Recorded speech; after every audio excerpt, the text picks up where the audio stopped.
So I'm going to give you the example of the kitchen, right? Let's say you're decluttering your kitchen. The idea is to pull everything out and start from a clean slate, wipe down the cabinets, and have it feel like when you first moved in. Empty cabinets, how am I going to start? And then the idea is to categorize everything like with like. So put all your plates in one section, put all your cups in one section, put all your glassware in one section. And once you've gone through that, you can start then going through the editing phase, which is the really fun part, I think. It's a case of like looking at your things and being like, do I use it? Do I love it? Or can I donate it? It might be that you have a family of 4, but you have 28 mugs, right? And out of those mugs, you actually use 8 or 10 of them.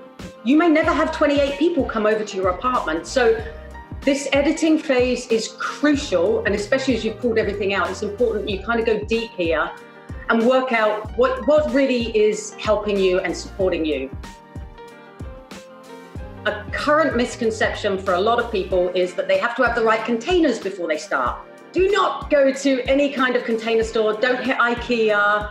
One of the things I find that people find is like they have their kind of like analysis paralysis. It's like, I can't start until I get the containers. No, just start and buy the containers at the end when you know what you need to have to contain. As you go through the decluttering process, it's basically one item at a time. You pick an item up and you make the decision on it. Do I love it? Do I use it? Does it add value to my life? And if it does, keep it.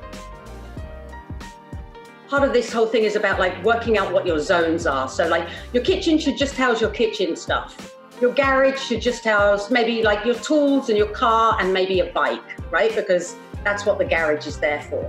So you want your home to be able to have the things that are going to make you feel good. You want to have a home for everything that you assign value to. I think the hardest part is really letting go of the kind of fantasy self where people are like, but I've got my roller skates when I was 17.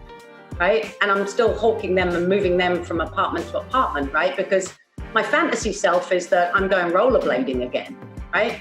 At my age, I'm probably not doing it. So why not let it go to a kid that's going to be really interested in rollerblading and having fun with those?